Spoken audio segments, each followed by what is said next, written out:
నమస్తే, నిహారిక స్మోల్ 9 ఛానల్కి స్వాగతం. నేనైతే లెమన్ టీలో పెడతాను. మీరు ఎలా పెడతారో కామెంట్ చేయండి. ఈ లెమన్ టీకి అయితే కొద్దిగా తక్కువ పొడి పడుతుంది మామూలు టీ కంటే కూడా.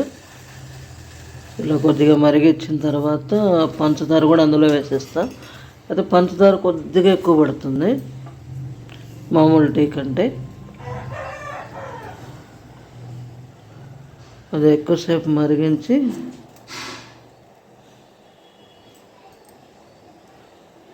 ఇట్లా దాంట్లోనే లెమన్ జ్యూస్ వేయను, నిమ్మకాయ రసం ఇలా వేరే దాంట్లోకి ట్రాన్స్ఫర్ చేసుకున్న తర్వాత వేస్తే రంగు చూడండి ఎలా మారుతుంది. ఇప్పుడైతే చిక్కగా ఉంది కదా.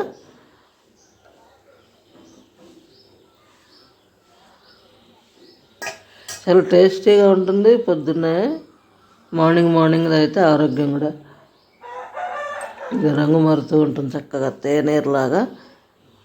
మామూలుగా తేనీరు అంటుంటారు టీని తెలుగులో. చాలా బాగుంటుంది, ఫ్రెష్గా ఉంటుంది.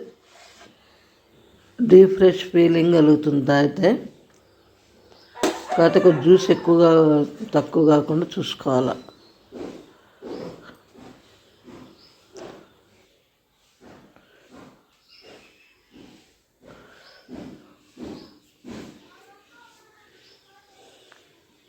మామూలు తేలిగ్గా ఉంటుంది, హాయిగా ఉంటుంది. మీకు నచ్చితే లైక్ చేయండి.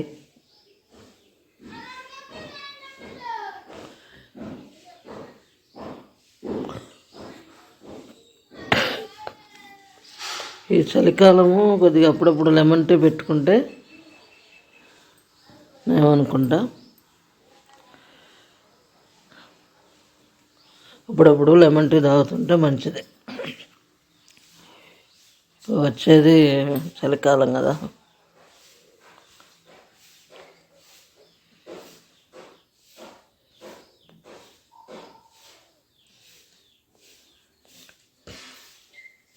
టీ అయితే బాగా కుదిరింది మీకు.